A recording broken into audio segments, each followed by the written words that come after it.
Richard immediately pulled out the revolver his father had left him. Tense and anxious, he quickly loaded the bullets. Listening to the continuing noises from the living room, he first checked on his son to make sure he was safe. Then, Richard stepped into the living room. Facing the man rifling through his belongings, he trembled as he aimed the gun at the intruder. But in the next second,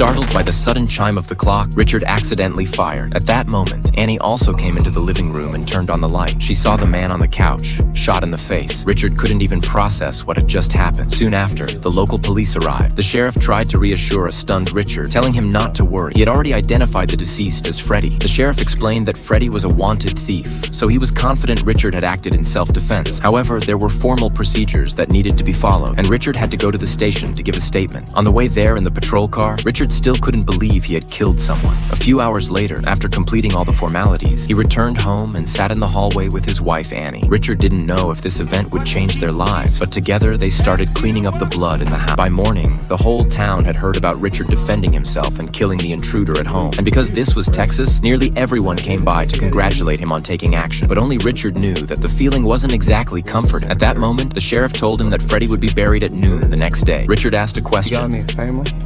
You got a daddy in Huntsville prison. You just got parole. Hearing that the man he had killed even had a father made him uneasy. To ensure their safety, Richard installed a security door at home and replaced the furniture. But that night, he received a call from an unknown number. On the other end, all he could hear was heavy breathing. No words at all. Richard grew even more nervous. He didn't dare go to bed. For the safety of his wife and son, he spent the night on the couch. The next day at noon, feeling he had to check, he went to Freddie's grave. But then, Quiet and peaceful, isn't it? standing in front of him was an older man. Richard immediately recognized him as Russell, Freddie's father, who had just been released from prison. Russell said he had seen a family photo of Richard's in the newspaper. Boy, he looks a whole lot like you, doesn't he?